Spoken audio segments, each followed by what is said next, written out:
Oh, oh. God, did they really have to do Wade this dirty? Like, they could have left like one boy who respects or who finds like newfound respect for like, you know, the for muscle training. You must believe in the power of muscles.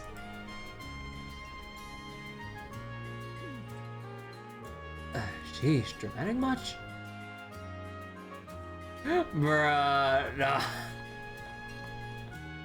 Bruh. Aw. Oh yeah, Micah said she was coming to the open house today, but I haven't seen any sign of her. The glasses. I'm not sure it's the glasses. I could have sworn I told her I'd be holding a muscle training seminar here at the pool. Why? Why would anyone believe in the power of muscles? Man, he's down the dumps. I don't know if I've ever seen him so dejected. I've never known muscles to betray a single soul, but I suppose people will inevitably betray muscles. Okay, don't get all philosophical on us. Such is life.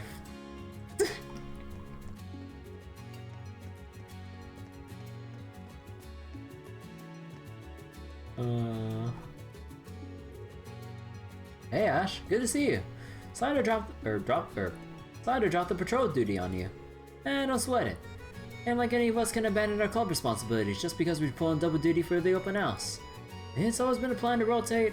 It's always been a plan to rotate who's doing the rounds so we can help pitch in at our clubs regardless.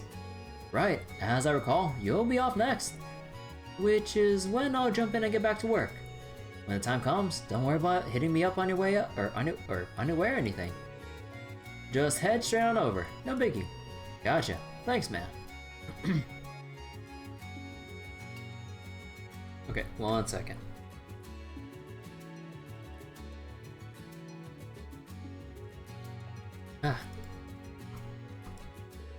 It's frustrating to have people think that I'm Stark's younger sister.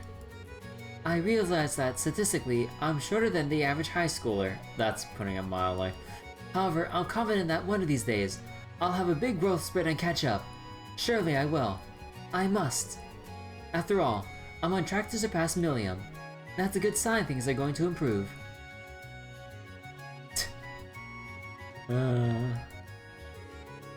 Not only do we have the whole run of the pool to ourselves, they're even loaning out swimsuits.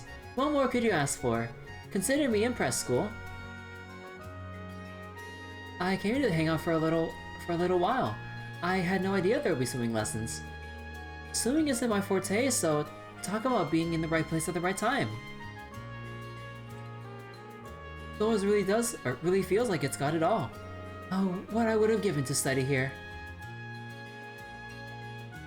Okay, what are the boys thinking? Naughty boy? No. Girls can never resist the hunk of a man. There's just one problem. How does one become a hunk?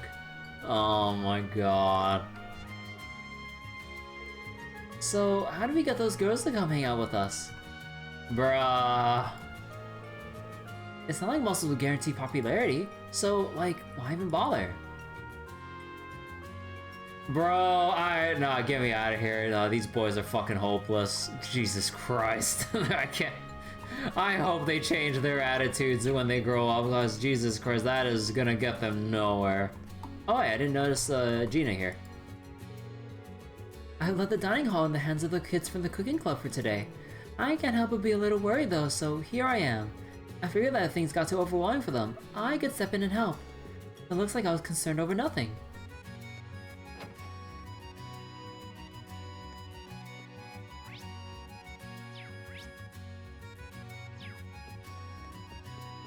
Huh.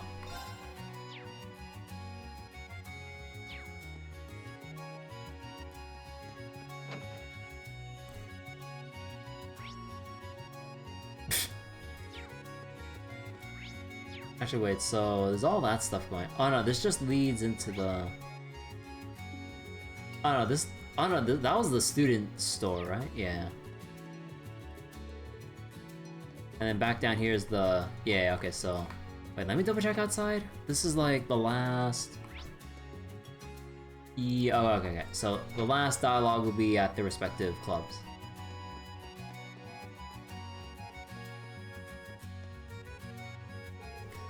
Look at Kurt. He just keeps winning and winning. Like total domination. I want to walk straight up to him and wish him congratulations for getting so far. I think I'm gonna do it. Hold it, you. We can't get in his way. What if we mess up his winning streak? We all agreed to only watch him from afar. She's right. I could have lived with myself if one of us broke his concentration during a big match. He looks so serious gazing over that chessboard. And the way he moves his pieces around is so... majestic. I know. He's so hot. Bruh. There's still time to wait until the live reading in the library kicks off. I think I'll check out the other clubs first. Oh. The tea ceremony room. Wait. Of course Rex is in here. Maya's growing up to be such a beautiful young woman. Not to mention she's a dead ringer for her mom in her younger years wearing that kimono. Maya, you make this old man so proud. That's her dad if I'm not mistaken. I think he's re-enlisted with the Imperial Army. I'm guessing not ready to meet her face to face yet. I know the two of them have a lot of baggage. Seeing her in that kimono, she looks just like her mom in her younger years. Maya, you make this old man so proud. Aww.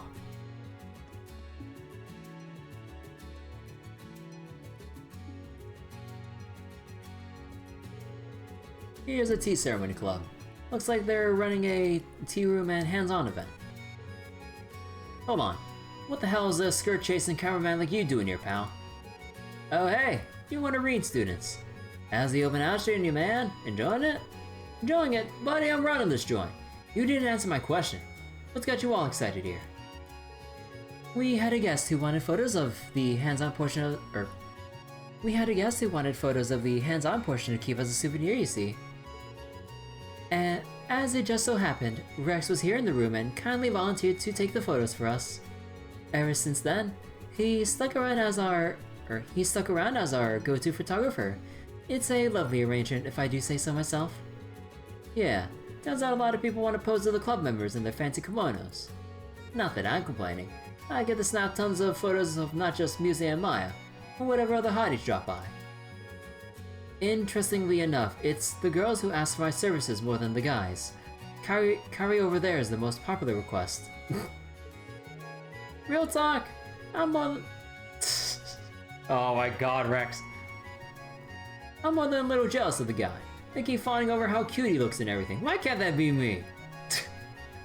Man, Rex is really just exuding the "it should have been me, not him" energy. Speak for yourself. I have mixed feelings about being called cute day in and day out. Doesn't sound like such a raw deal to me. You're still making your customers happy, so what more could you ask for? True, you've got a good point. Real men of Erebonia offer nothing less than perfect hospitality to their guests. If being cute is what it takes, so be it. Okay, whatever. The kimonos those tea ceremony members are wearing look so gorgeous. I'd love to try one on if the chance ever presents itself.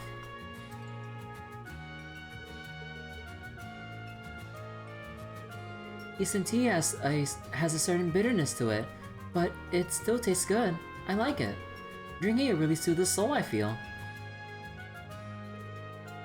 We also have quite a few visitors joining us from St. Estrella today.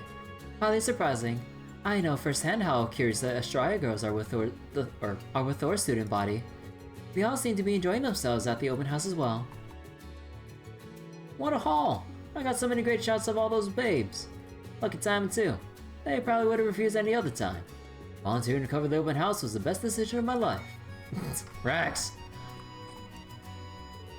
Between the exotic decor, beautiful clothes, and pleasing tea that's both bitter and rich, this club has put together a lovely exhibition. I'd love to see more Iced tea houses pop up in Erebonia, I'd totally visit them. The girls who stop by all keep demanding to take pictures with me. I feel like I'm just some kind of mascot for the club or something. And I practiced so much for today to try and show how manly I can be too. So much for that. But it's just like you say, Ash. As long as the guests are enjoying themselves, I guess that's what really counts. Real men of Erebonia suck it up and fulfill the roles given to them. So that's exactly what I'll do. Awareness of tea ceremony culture as an Eastern custom unfortunately remains low within Erebonia. With any luck, this open house would be a good opportunity to introduce lots of people to its unique charms as an art form. It'd be nice if our exhibition helped the club to attract some new members too. Probably best not to get too greedy here though, one step at a time. That being said, I wish someone would do something about that looky-loo standing around outside. Not to mention, Sydney's excitement is getting on my nerves too. Oh well, right now I just need to empty my mind and focus. The looky-loo.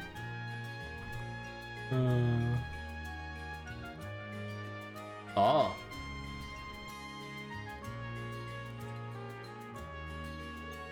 Okay, what was the chess club's deal again?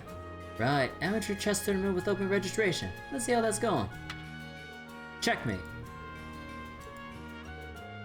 So much for getting my revenge. Never thought I was doing well. Until it wasn't. You're as tough as ever, Kurt. Don't sell yourself short. Your extremely aggressive play during the midpoint was genuinely harrowing to confront. If Marcus hadn't tutored me recently, I don't know if I would have escaped that. Looks like our man is on a roll. Attaboy. And that's checkmate.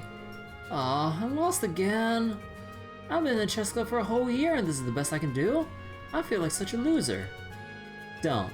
I'm honestly shocked just how much you've improved in such a short span of time. I didn't think you would put up remotely this much of a fight, and yet you did. It's like night and day compared to when we previously played against one another. Really? You mean it? Kurt said the same thing, but I thought he was just being nice. Oh? Well, in that case, maybe after this tournament is over, you and I could play some more together.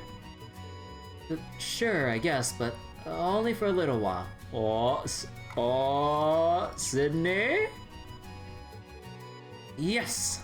Thank you, this is the best day of my life. Well, looks like Sydney's got some game after all. Gotta admit, he's pretty capable as long as he doesn't get ahead of himself. Well, everything looks good here. On to the next stop. Made sure I checked everywhere. Guess I should head back to the literature club room. Well, I mean, let's see that they're progressing, I guess. Man, how could I lose in the very first round? I thought I had an easy win going up against that branch campus sleazeball. God damn. Yeah, or just goes to show you can never really judge a book by its cover. I'll have to be careful not to underestimate opponents from now on. This open house you put on is pretty nice, I must say. The main campus decided not to have a festival this year due to the ongoing reorganization. In that sense, I'm a little envious you all get to have something. And I can't believe we got her to say yes to hang out after the tournament. I've got an honest-to-goddess magic touch. Then after that, maybe we can go for a walk or something. I mean, it's practically a date that we got lined up at this point, right? If I didn't know better, I wouldn't think you just got your ass kicked. Yet here you are on top of the world. I think things are finally starting to look up for me, man. The world's my oyster. I can do anything. Unless you want to be eating humble pie, I wouldn't let this get to your head. I wouldn't let this get to my head if I were you, my dude. Looks like Ada's moving up the bracket while Fritz is out of the tournament. This tournament's attracted some really tough players. I lost early on. I was hoping to advance too, but I guess that's not on the cards today. Pieces? Ever since I lost to Kurt last time, I've been practicing, but I guess he's still out of my league. Just you wait though. Next school year, the chess club is going to reopen over the main campus. When that happens, I'll definitely enroll and practice, and I'll practice like I've never practiced before, to show them what for.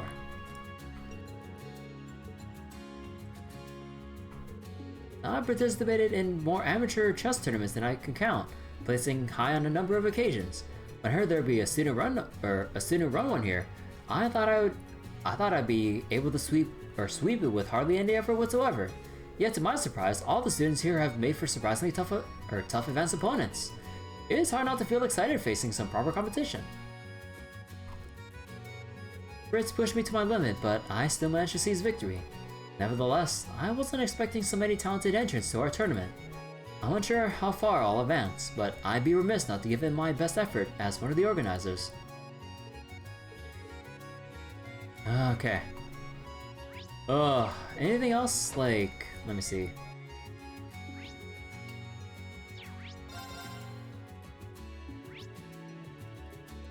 Yep, we're good here. Alright.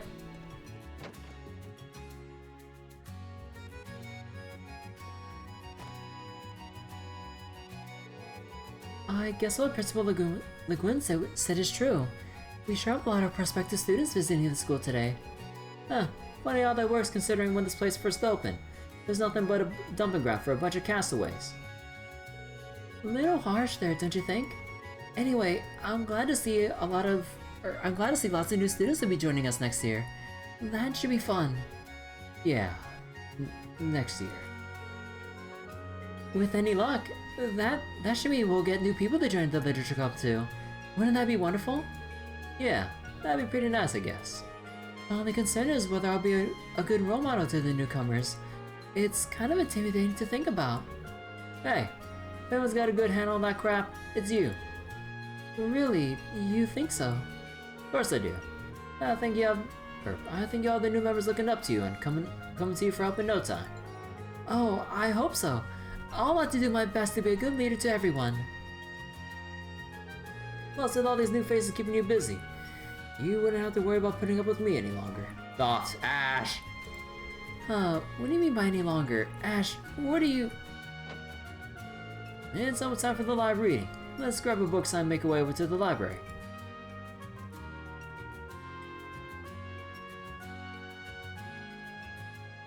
Aw.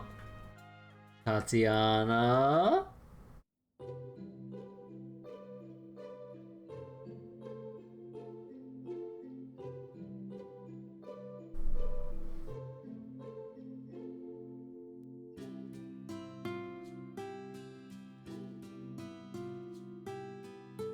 Aww.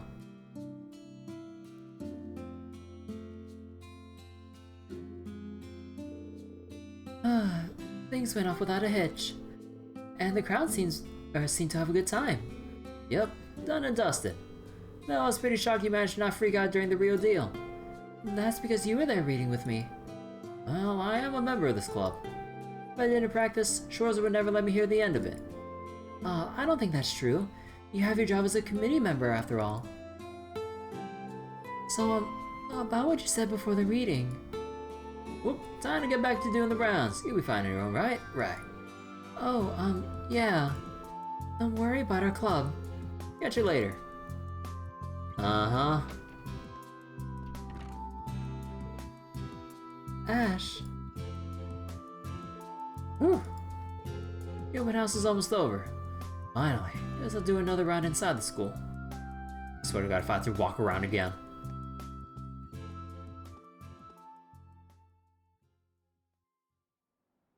Okay, we're good.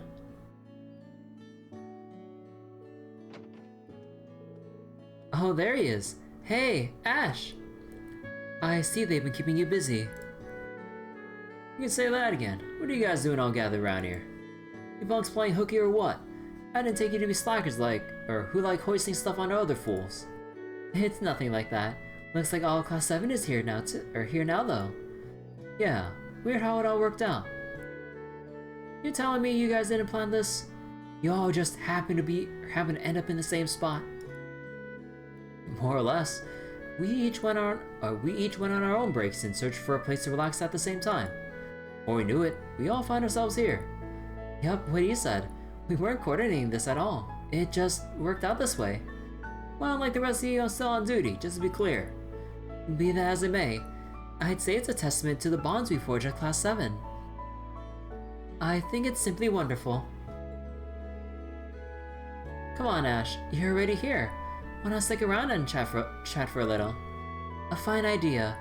We still have some time to spare, so it shouldn't be a problem. Alright, you win. I'll join you guys.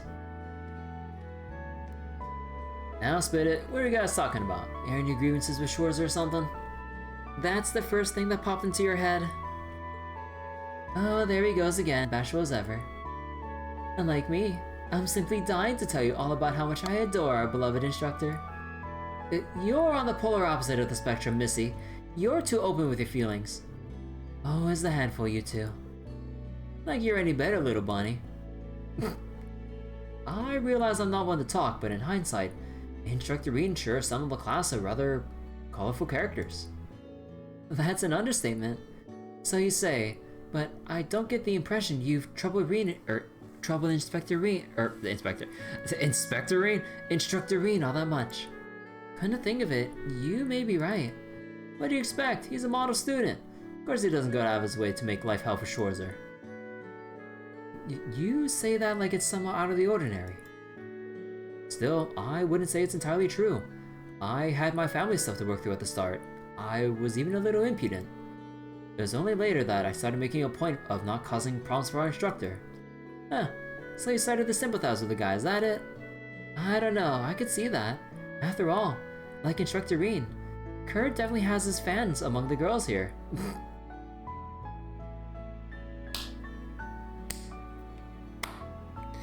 Okay.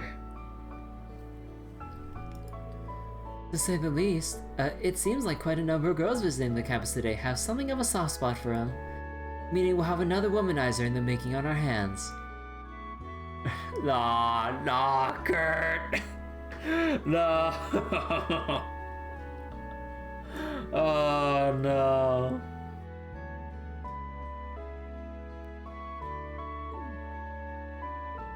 Now, that's a bit of a stretch, isn't it? If anything, I see him as an example of what not to do, rather than someone to emulate. He's lucky he's not here to he's lucky he's not here to hear all this, or Sab can't catch a break. That aside, I think it's kind of great how the new Class 7 is just the 5 of us. We each have our strong points and weak points. It keeps things interesting. Indeed, it allows us to come together and compensate when someone struggles. I suppose we do strike something of a balance when you think about it. I think it's thanks to our small group that we've been able to grow and overcome so much. If even one of us was missing, I doubt we would have come nearly as far. Maybe not. I doubt losing one or two of us would have made much of a difference. Ash. I think they can all sense the vibes he's giving off. There he goes again. Well, what else is new? I believe Ash is what they call a tough nut to crack. Yeah, think what you like. Whatever, I'm gonna get back to my patrol now. Peace. Ash, wait. What now? Jokes aside, try not to stretch yourself too thin. Don't think like you always have to shoulder responsibility by yourself. You're never truly alone. Thanks, but you got nothing to worry about. Believe me. Any corners I can cut with this crap are getting cut. Man!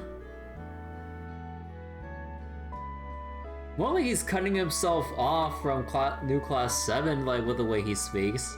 Like I do like the lines they're giving Ash here. This, like, you can kind of like read some double meaning into this, like as obvious as it can be.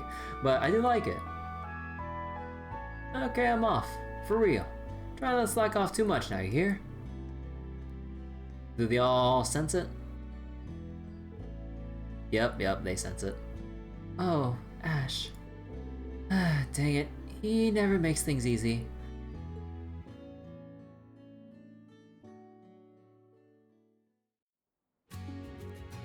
Wait, no! What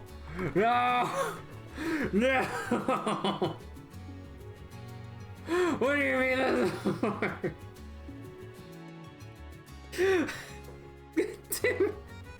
God damn it!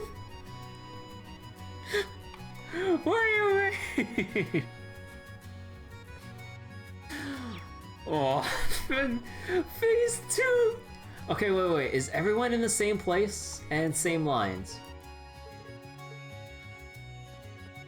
Wait. No, they sprinkle some people here and there. No. Oh, hey Ash, perfect timing. Got a good question for you. Once the open house is over, are we still planning on escorting the guests out like we discussed? I guess. We always had a bigger turnout than we expected, but we'll figure out a way to make it work. Like we discussed, you handle this area. Leonor will handle the school building, and I'll guide any stragglers on the grounds. And we'll stagger each of our phases so we don't cause a bottleneck on the way out. Sounds good. As long as they stay coordinated, it shouldn't be a problem. Oh, and I'll make sure to contact the train station when the time is right so they're prepared as well. Works for me. Always nice that I can count on you to stay on top of this kind of stuff. It's nothing. It's thanks to you and Leonora being so capable in your own right that I'm able to do all this. All that's left now is to execute. Good luck, Ash. Let's make our classes proud to have chosen us. Oh, whoop. Are they still here? Okay, yeah. Okay, so talking with family. Is Luis still? Yeah. So they've only changed like yeah, Herman was there. Okay, so like very few people got changed around. Okay, thank God. Jeez, I said he didn't have to come. I know it's a long trip. It was nothing at all as long as I think of it as a mini vacation. Your father was sad he couldn't make it due to his work. You were so cool earlier, Yuna. The ball went zoo and everything. Well, I have been training for a year, you know. You think I can do that someday too? Sure, as long as you practice just as hard. You're going to be staying in Leeds tonight, right? I'll show you around once the open house is over. Oh, but there might be an after party I have to attend. I hope that's alright. Don't worry about us, Yuna. You just go and have lots of fun with your school friends, okay, sweetie? That must have been the action shot. No, they're naming the... No. The one inherited from the Ashen Chevalier himself. I don't know about that. Alright, I'm in. I just gotta register Luis to test out this bad boy out. Oh boy.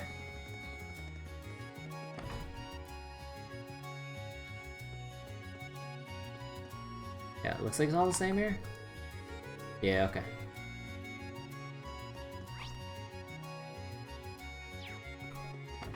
Anything new in the hangar?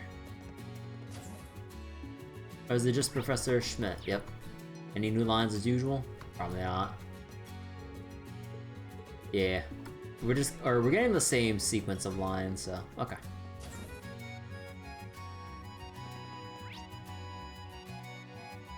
And then anything else in the cafeteria?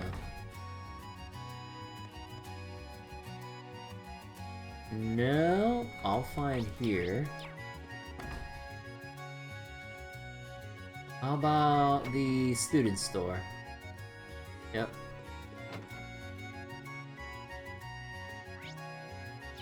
And the clubhouse.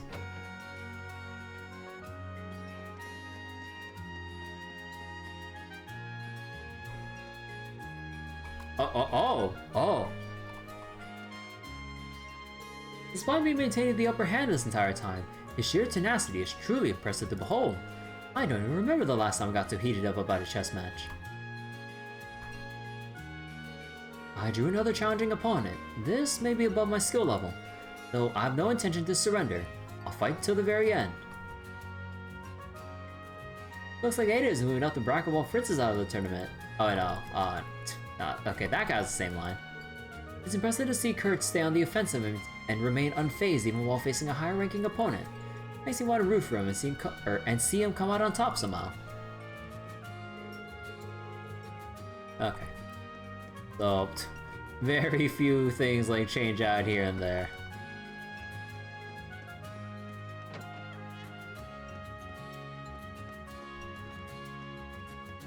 What about the pool? Nah, same as usual.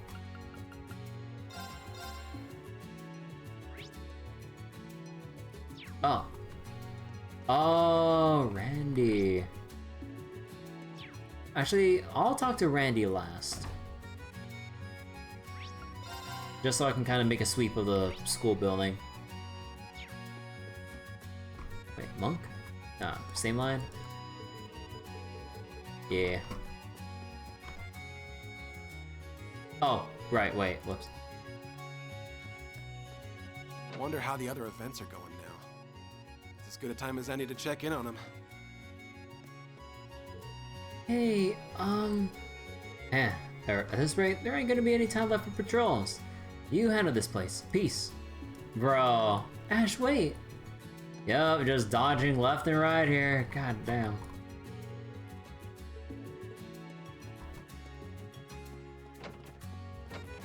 Yeah, I'm pretty sure they're the same as ever. And the stairs, and alright. Oh, Toa! Doing the rounds, Ash? Yep. You checking the equipment? Uh-huh. More importantly, I'm so sorry I couldn't help much with keeping things running. I've been busy handling VIPs today. Hey, no problem in apologizing to me. Plus, ain't this whole open house thing about making us students do the work? I guess you're right. Honestly, it brings me back to when I was still a student. Our school festival was quite the event. I heard a little about that from Crow. He apparently has some recorded footage of it. No, you don't need to see that. Jeez, Crow, what are you thinking? Ooh, now I really want to get into, now I really will have to get into Show Me sometime. No, I officially forbid you as an instructor. By the way, when I was a second year, I was the student council president. I heard. Pretty easy to imagine. You think? It was honestly really tough, but everyone on the council helped. And so did Reen, so I managed to hang on to the very end. Schwarzer was on the student council. No, not quite. But he was always accepting our requests. And even outside of that, he was constantly helping people who were in need. Not like he's any different now. Aw, I think it's nice. Anyway, it was a hard job that put a lot of responsibility on my shoulders, but it was equally as fun and worth doing. Cool, bully for you. Anyway, sorry to keep you here. We both better get back to work. You've got this, Ash. Take care. Yeah, thanks, I guess.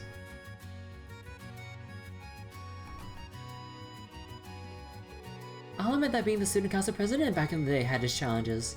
Though, it wasn't as though I had to do it all alone. The other council members helped me. And at the end of the day, I valued my time there. So keep your chin up and hang in there with your duties, Ash. It'll be over before you know it. You've got this.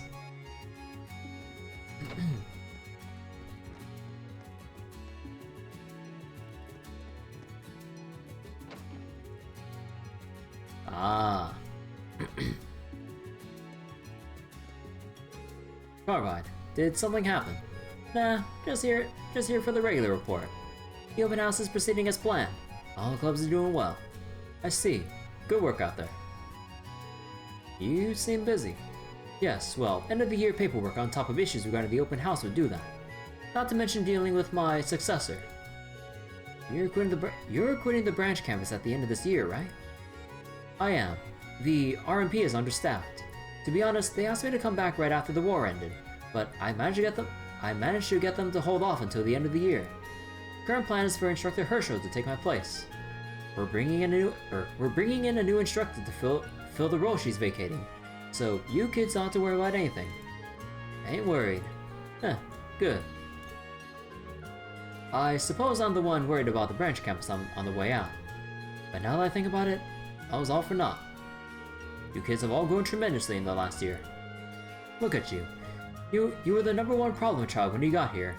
Now you're someone people can rely on. I'm not some model student. I think you were spot on with your first assessment. Regardless of what you think of yourself, it's a fact that people around you trust and depend on you. So I hope you see this committee job through to the end. Yeah, you don't have to tell me twice. By the way, General Le Guin is going to be staying on as the branch campus's principal. Considering who we're talking about, she could easily return to active service whenever she pleases. Either way, there's no doubt in my mind that the branch campus will expand even further going forward. You're an upperclassman now, so make sure to serve as a good role model for the kids below you.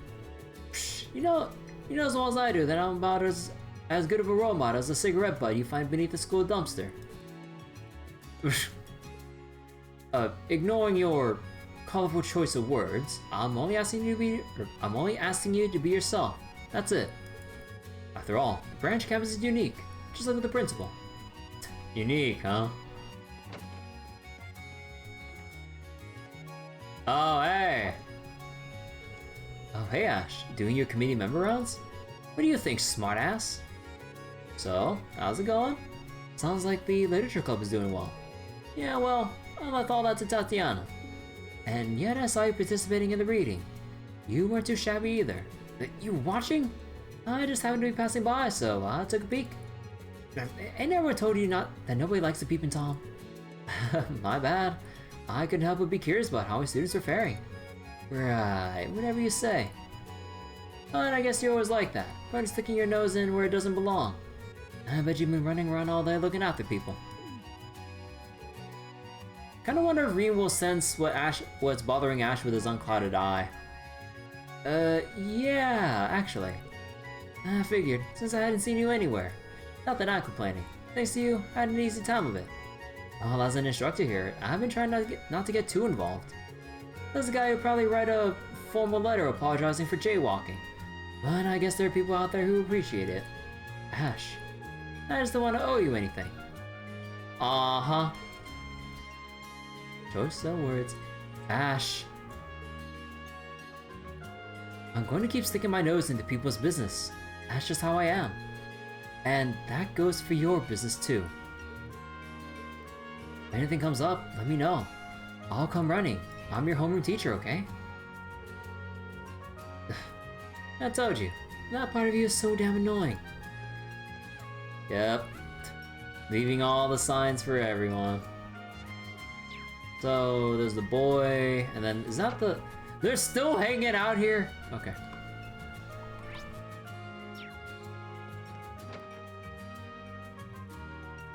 Alright, Randy.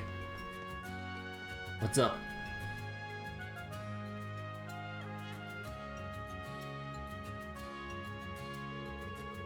Someone is looking comfy, trying to get out of doing your job, or out of doing your job during the open house.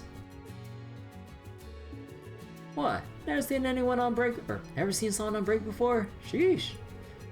Not only as much for us instructors to do in the afternoon anyway.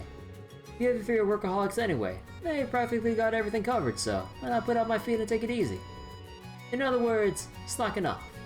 Wait, don't tell me you're getting all sentimental all of a sudden. I guess you could say that. I hate to bail like this, but I really did hope to see you kids through to your graduation. Man, I gotta say, I never took you for the sappy type. What's the big deal? You're just going back to your old crossbow stomping grounds. Ain't the end of the damn world or anything. Hell, if anything, I'm glad to see you go. Means one less adult to get on my ass about something stupid. Ugh, for all the growing you've done, that mouth of yours could still use some work, punk. Don't get me wrong, it sucks to go, but I'm not worried about things going south without me around to help steer this ship. You kids are plenty capable now. Not to mention, you still got Reed and Toei. You couldn't be in better hands. If you say so. But he's not wrong. I don't think the others will have any trouble with those two still around. You know something, Ash? I realized it a while back. You and I, we're not all that different from each other. Alright, who are you and what have you done with the real Randy? I'm serious, man. We both have, let's say, colorful pasts, and we both tend to put on a brave face and not look bothered over anything. We also tend to act laid back, yet try to shoulder things all on our own. See where I'm getting with this? Well, it ain't all bad. Sure, we've had rough starts, but now we got places we belong, surrounded by people who respect and accept us. So, I guess what I'm trying to say is, able to kill you to lean on those around you every once in a while when you need them. Being there for others and being able to count on them is being there for you. Wait, being there for others and being able to count on them being there for you is what love and friendship are all about. You're jumping at shadows. It's not like I'm trying to be Mr. Loner over here or anything. You don't have to remind me of that mushy crap. I get it. Believe me. Sure. Consider it a little reminder. Uh-huh. Doesn't it feel nice having made a lot of good friends here? Caught me by surprise too. I didn't think I'd get so attached to this place, to be honest. There's a part of me that's gonna miss it. I'm gonna stay a little while longer and soak in it while I can. You can go on without me. So I'm guessing if we change... Yeah, we change location, then we trigger the thing. Whew, almost time to wrap up. I should probably cast my vote.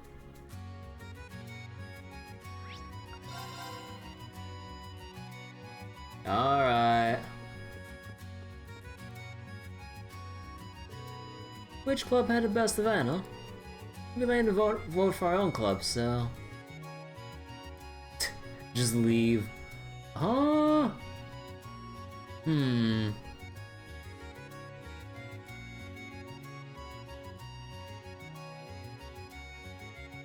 How about the music club? I'll write them a comment too. There we go.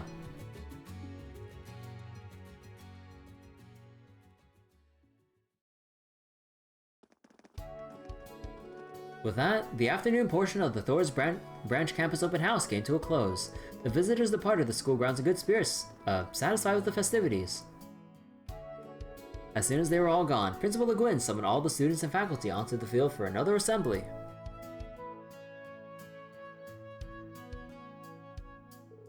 I'm pleased to announce that both the morning lectures and afternoon club activities were both warmly received. Oh wait, very warmly received. Suffice it to say, the open house proved to be an excellent showcase to the general public of how far we've come in a short span of time. I couldn't ask for a better conclusion to an eventful first year on this campus with all of you. That's one thing for sure.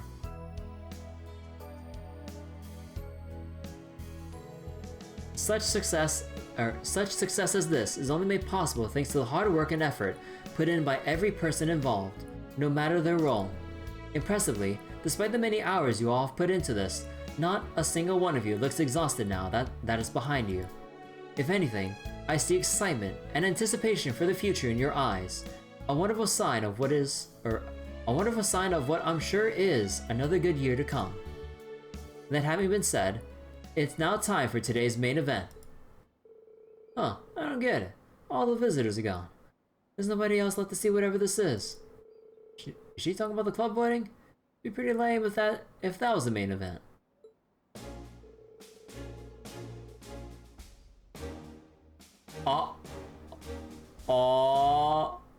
We will now announce the results of the first Student Council presidential election for the branch campus. Oh my god. Wait, nobody said anything about an election. Hiya, it's me, Mint, everybody's favorite engineer. I'll be your MC for this segment. While Instructor Toa's over there tabulating everyone's votes, let's give our candidates one last introduction. First up from Class 9, Military Finance, Wait. Oh my god, so that's what you're doing. First up from Class 9 Military Finance, it's the branch campus's highly capable social butterfly. You know him better as Stark. Next on Class 8 Combat Tactics, it's the branch campus's heaviest hitting, ever considerate sister figure, Leonora. And finally hailing from Class 7 Special Operations, it's the campus punk with a heart of gold who everyone trusts. Oh my god, dude. Ash. Boo. Are you shitting me? And it goes without saying that this inaugural student council election is a very special occasion. As you all know, these three students were nominated by their respective classes, and when all is said and done, one of them... Hey, Schwarzer, what's the deal? Want to tell me what the hell's going on here? What's there to explain? The ones who serve the open house executive committee get to run for president. Your efforts running things and helping the clubs get ready were essentially a campaign to show everyone what you're capable of. Bro, sneaky fucking bastards.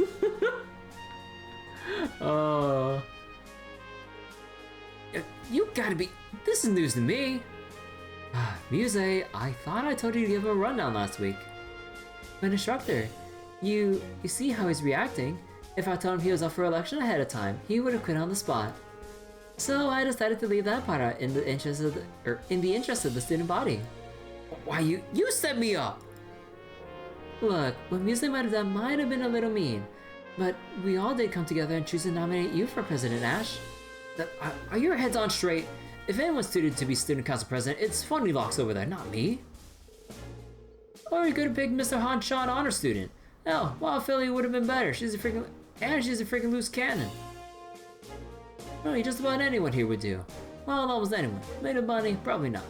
Wow, that is low. That came out of nowhere, Ash.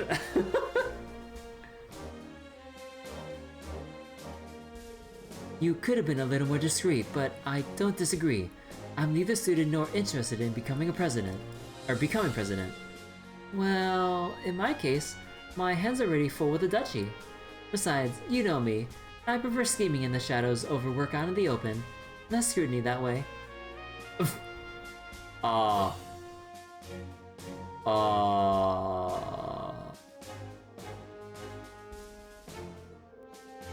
And not a Regis shame to be found. As for me, I'm also busy following in the footsteps of my predecessors in the Vander School. In that sense, I don't think it would be right for me to lead other people. Or not right now anyway. And I'm the last person you want filing paperwork and doing all the administrative stuff. That's fair. You're more the type who prefers being out in front leading the charge, rather than commanding in the back. Taking all that into account, we were led to a realization. The best candidate for student council president is you, Ash. It wasn't simply a process of elimination. We nominated you for your ability to get things done and also to support others. Huh. Accepted, Ash. At this point, it's too late to change our nomination. I'll admit, I would have preferred you to properly volunteer for it before things got underway. Be that as it may, I also happen to agree that you're the best man for the job, Ash. This isn't funny, guys. This ain't just something you... Look, there's Instructor Toa. That was mean. There you are. I'll leave the rest to you. You've got it. And now the moment you've been waiting for. The final results are in. Let's see. Wait a sec. Unfortunately, it looks like one person's vote had to be invalidated.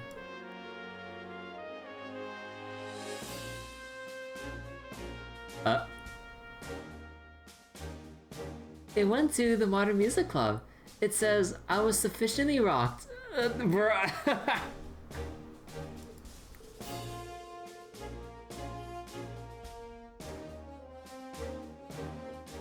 Bruh, oh my god. Oh, did Ashna? Oh my god. Hard to disagree there. Unfortunately, that's not what we're voting on, so it doesn't count.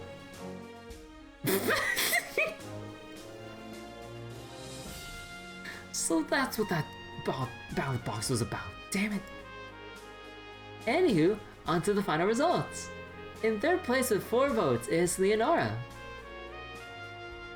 You take what you can get. Thanks to everyone who voted for me. I really appreciate it. And in second place with 5 votes, we have Stark.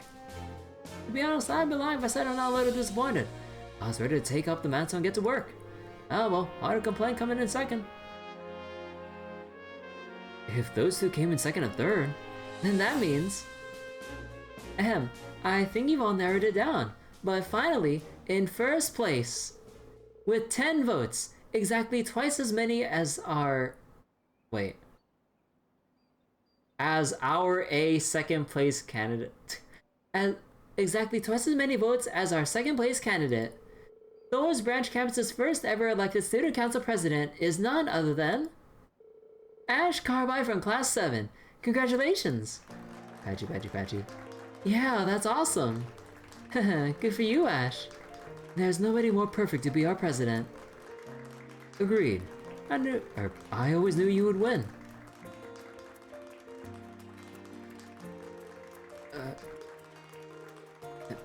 Are you shitting me?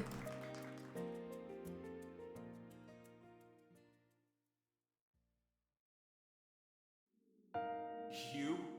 Student council president?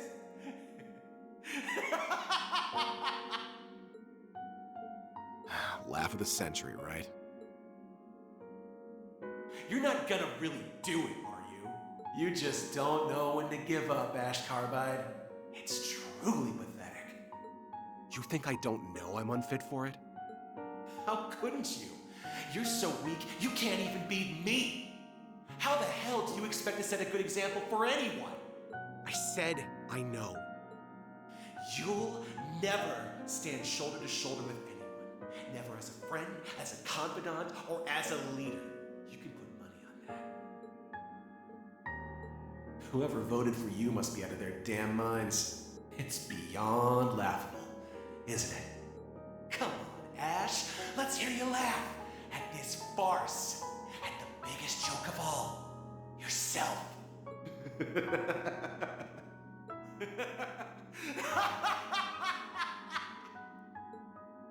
Shut up! Shut the hell up!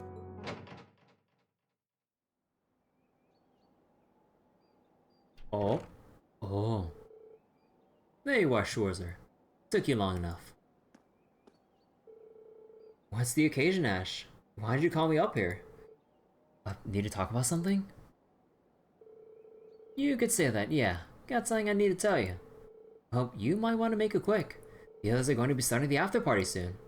Things can't kick off without the man of the hour, you know. An after party, huh? Better call a farewell party when all's said and done. I'll cut to the chase. Sorry, I thought it was a comma. I'll cut to the chase. Schwarzer, I'm resigning from Thors. Is that it? What the? Unclouded eye, man. How the hell did you know? Give me a little credit, Ash. It's my job to stay on top of my students and their thoughts. Oh, you read me like an open freaking book. Happy now? 'Cause I sure ain't. Let me ask you this. Does this have anything to do with what happened between you and the Emperor? His Majesty is doing just fine now. He's back to full health. And he personally forgave you for what happened, so it's water under the bridge. You don't think I get that? Just because he's forgiven me doesn't mean that I can. And so your solution is to pack up and leave, is that it? Yeah, that's right.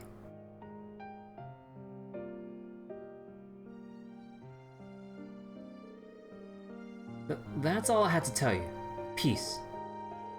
Ash, wait. I respect your feelings, but I want you to stay with us. Huh, what's it to you? I thought about playing the good instructor and listing off a bunch of rational reasons why you should remain here. But I can tell you thought this through and feel sincerely about it. I won't try to reason with you. I'm just going to speak from the heart. Ash, I really do want you to stay put. It's not just because you're one of my students and I hate to see you go. I consider you a friend. A partner who's gone through a lot with me this past year. Give me a break. Just once, can you not turn this into a corny-ass speech? You'll live. Think of the rest of Class 7. I think they'd be pretty sad if they didn't get to graduate with you. Yeah, right. Unlike what happened with your gen. I'm the only one dropping out here. Nobody's gonna miss some good-for-nothing jerk like me. You really don't believe that, do you? You need to open your eyes and take a good look around if nobody believes, take a good look around if you believe nobody here appreciates you. Huh, what do you mean? Wait. He's right, Ash. That's not it at all. Son of a... You guys all heard that? Not all of it, but some. Though it seems the instructor was aware we were here. We got the gist of things. I have to say, it's about what I expected. Everyone's worried about you, Ash. You've been acting off for some time now. Ah, so you guys were on to me the whole time. Great. Not just us. Look. Tatiana! Ash. Damn it, you two. Are you really going to drop out? Think so. Look at the bright side. You'll be able to read in peace without my dumbass scaring you. You should be happy. But I won't. Oh? I did find you intimidating at first, but you're razor focused when you read your books. You even recommend ones for me to check out sometime. Or sometimes. Whenever I have a problem, even if it's silly, you always go out of your way to help me like it's no big deal. Most days we both read in silence, it's true. But over time, having you there has made the literature club such a cozy place to be. The silence will be the same without you. I'm so glad we're in the same club together, Ash. So glad. And I'd rather it stay that way. Tatiana. Hi. Look at her pour her heart out. Honestly, what she said goes for all of us. I get that you put a ton of thought into this, I really do. Nobody's denying that. But we're just as determined to make it through graduation together. Every one of us, as a class. We'll do whatever it takes to make it happen, or to make that happen. Don't you think you can bail out on us so easily, mister? Indeed, you're being rather narrow-minded about all this. You really should reconsider. Not to mention, I did lose to you in today's Pazusola scrimmage when you caught me by surprise. I would be haunted to the grave if you ran off before I had the chance to settle the score. And don't forget me, I would hate to see you go as well. Then, I would be the only one tormenting our dear instructor on a regular basis. It'd be so lonely without an accomplice. As the instructor in question, I'm not sure what to make of that one. I wouldn't be particularly upset if you left. Ali, we're trying to... However, it would be sad if I was unable to graduate with you. That much I can say for certain. Damn it, guys. It's not just Class 7 either. You're appreciated by everyone on the branch campus. They need you here. Today's election results are a testament to how vital you've become to our school. Hey Ash, what are you doing standing around all the way up there, huh? Ah, it's the boys. That's you guys. You still here? Not for long. We're about to head out.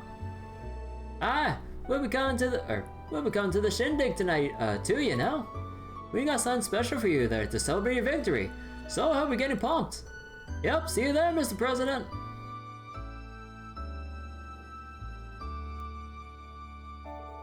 Not you guys too. Their timing couldn't be more impeccable.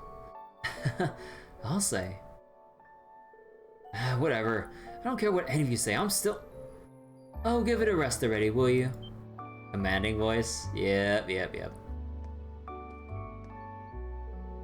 Principal Le Guin, I didn't realize you're still on campus. There's something I forgot to mention, but before I get to that.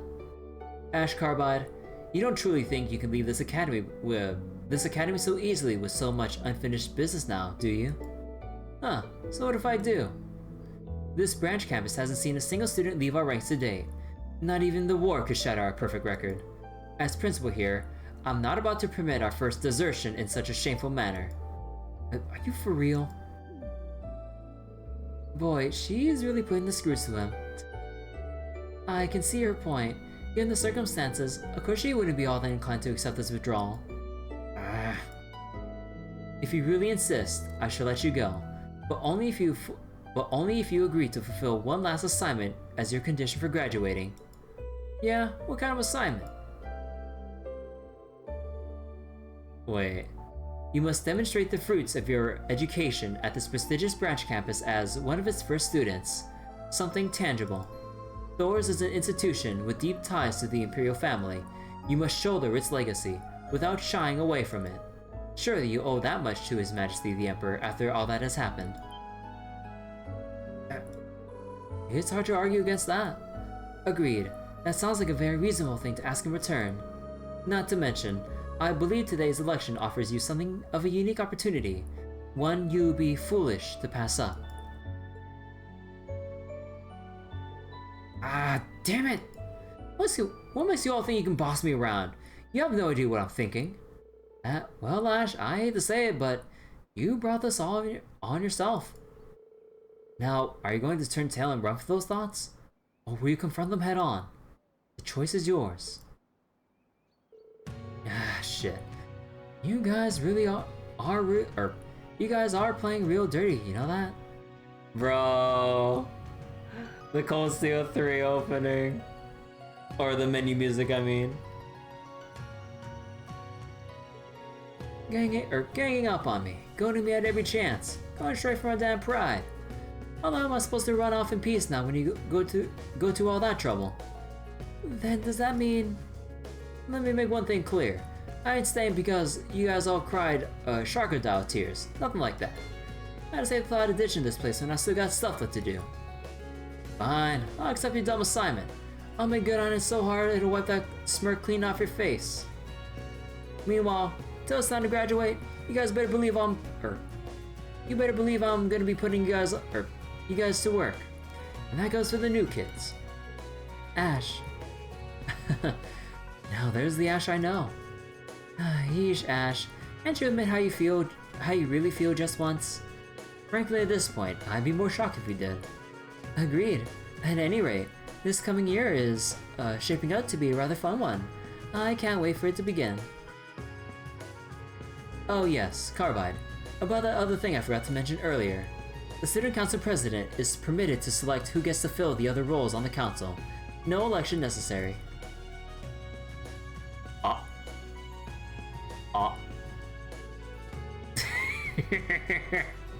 Music! God damn it, Aurelia. she said that knowing full well. That is all. Don't let me down now, President Carbide. I shall expect great things from you. Well, sounds like the Branch Campus Student Council is now officially underway. Better get to work, Ash. Music outplayed by Aurelia. Can't just try to shy away with the veil of the Duchess duties. If you need me for something, I'd be happy to be treasurer. But really, I just want to help however I can. Make your life easier as president. She's the best person for the job. She's already in charge of... in change? She's already in charge of the branch campus's accounting after all. Oh, that's right. I have to get ready for the after party. So I think I'll be heading to the dorms now. Not so fast, Funny Locks. You're not trying to run away from me, are you? Wasn't that obvious? Clear as day. Aww. Huh. It seems we had nothing to worry about. Yep, all's well that ends well. That Ash. Stirring up trouble until the very moment I step off this campus, I swear.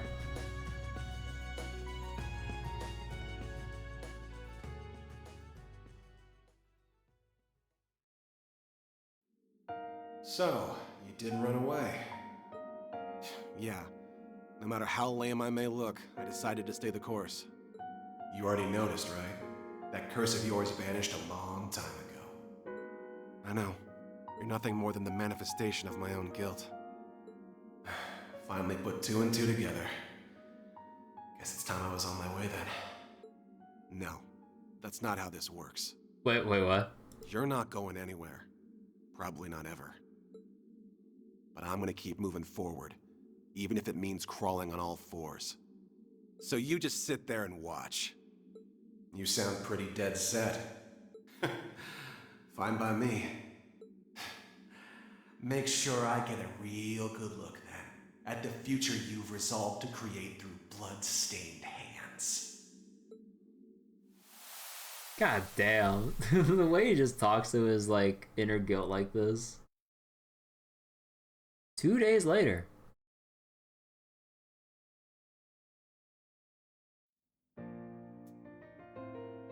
Aww. Thors Branch Campus First Student Council. Treasurer Tatiana. Secretary Stark. Supervisor Leonora. Vice President Muse, and President Ash. Verified by Principal Aurelia Le Guin. God damn. Oh, that's finally it. Bro, that one took so long because we actually had to go around the whole campus and everything. Oh my god. True rage. I have no idea what to feel about that. Student Council Band 2. Ash, Ash 1, Tatiana, Leonora, Stark. Alright, more tag-alongs. Yep. Ash Carbide. Although Ash planned to drop out of Thors, his plans are delayed somewhat by Class 7 volunteering him for the Open House Executive Committee. Student Council. Having decided not to leave the Academy after all, Ash surprisingly accepts his position as the branch campus's first Student Council President. Whoops. And Tatiana, an exceedingly meek noblewoman. She has a difficult time expressing herself, stuttering through most discussions and shying away from new interactions.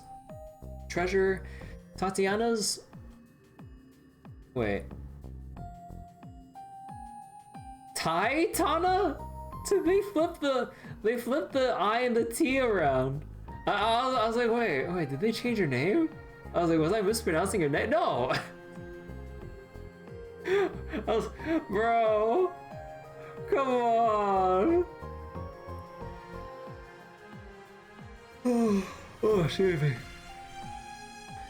Tatiana's desire to spend the rest of her school days with Ash shines through, and to help him, she signs up to be the Student Council's treasurer. And Leonora, an easygoing soul whose brusque manner draws in all. She was a natural candidate for the Open House Executive Committee, due to being so loved by all.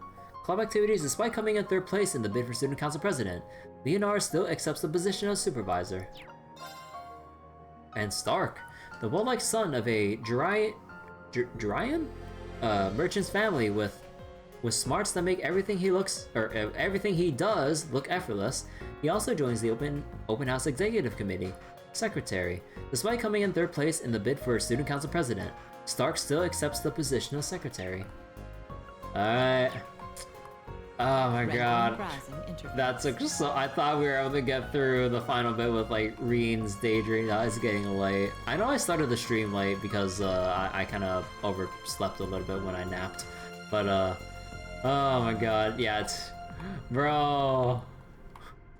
I thought I didn't think we'd have like one long one with freaking Ash, dude. Oh my god.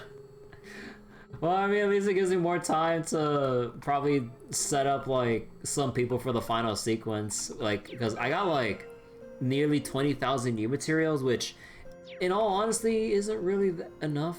Millennial Trove activated. Because we got, like... We got, however many Grail Lockets that we still need to create.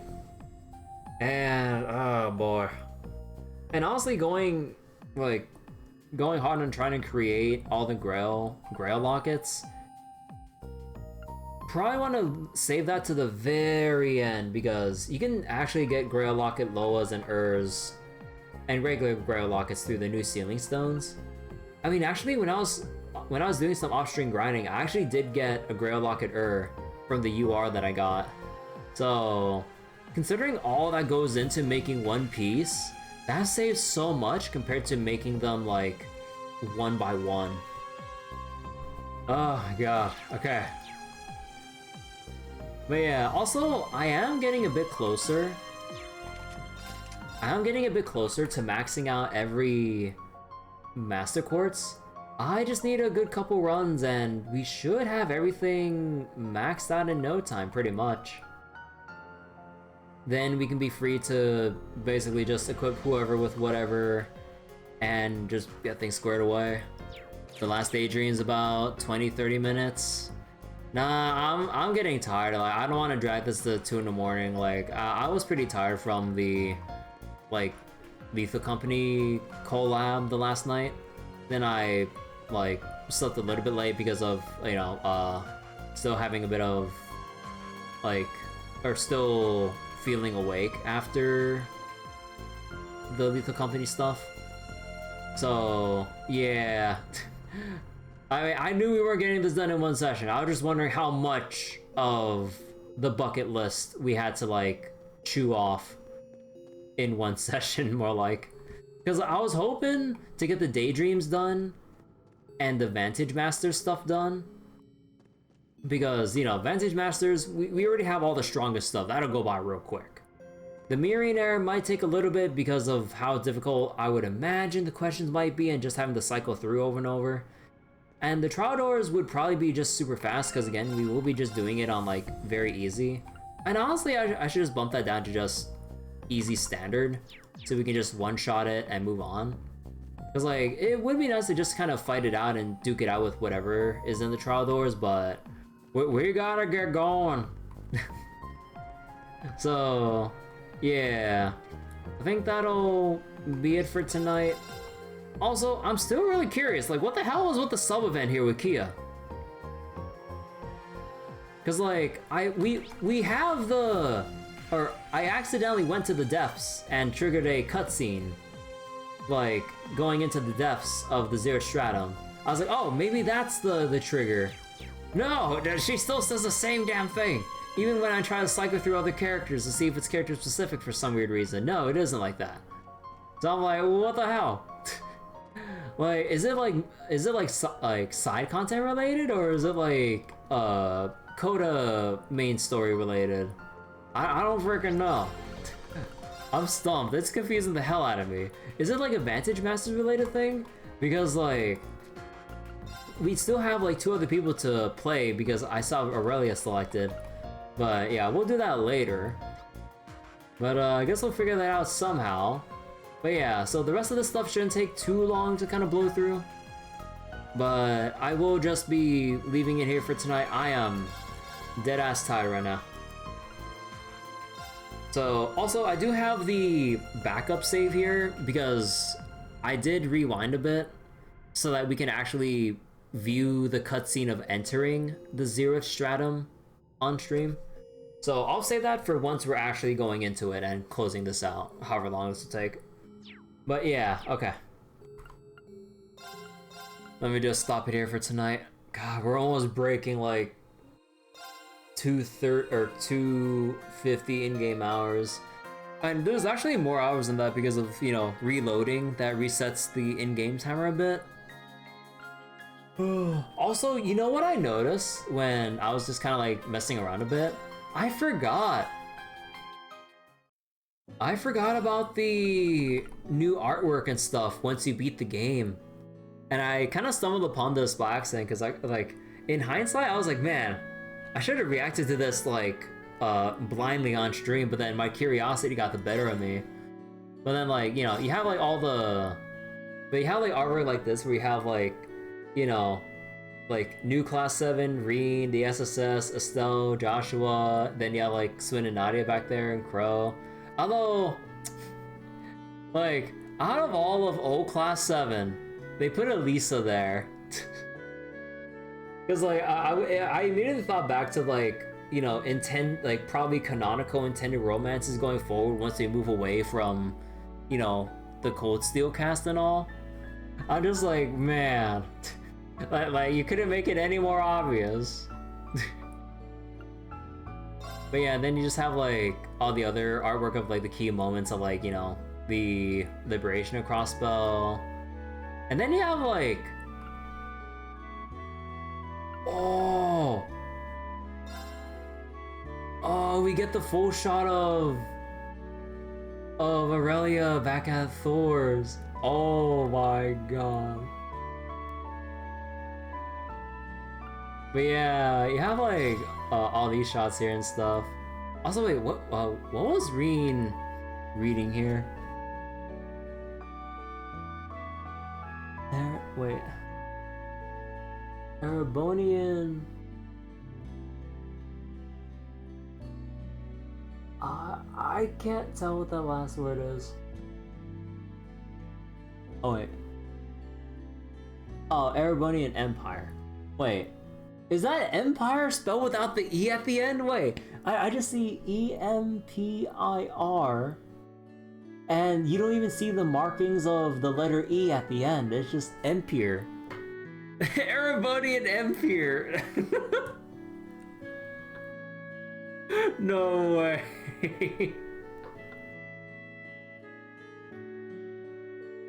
Bro. But yeah, all the like cool and cute shots here of everyone. I really like this. Like Tio's so adorable with this outfit. And yeah, you just have like all this stuff here. Honestly, it's like and then you get like full shots of like the Crossfade title screen here. And what was it? Was it oh yeah, with the Grand Master with like the I guess it symbolizes like the threads of fate or something, you know, all three routes all converging together. Oh yeah, also the successors of the 8 leaves, and then we actually see Annalise in like a newer art style with like, you know, with the current art style for Trails compared to when we last saw her in the third. Like, bro. And we get to see Colonel Richard as well. Oh my god, dude. I swear to god. I want to see Annalise again, dude.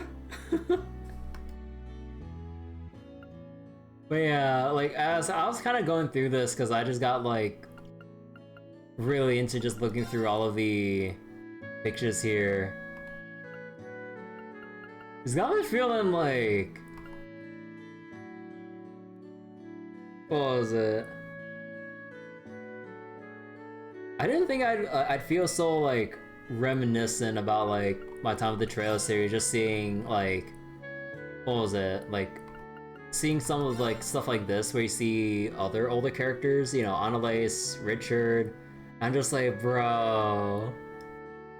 Is that Louve in the very back too? Yeah, I can't say for sure, but wait, did Louve practice 8 leaves? I don't remember. Or is that supposed to be Kafai? Yeah, I was like, Louve? Yeah, because, you know, successor 8 leaves, I was like, yeah. So, they just kind of like have him back facing toward us. I wonder if we'll actually ever get to see the man himself. I really wonder. Oh my god, I just noticed the shredded leaf like on the bottom left. Oh, and oh! That one rose petal with Richard because of like the style of his like 8 leaves, or like with his like 8 leaves style or whatever. that one petal. Or not rose petal, like flower petal, whatever the heck it is. Either way though. Yeah, there's like a lot of cool stuff in the gallery. Dude, like... With essentially what's left, assuming I start the stream on time, like, I'm not ready to leave the Cold Steel cast. I'm not ready to move on.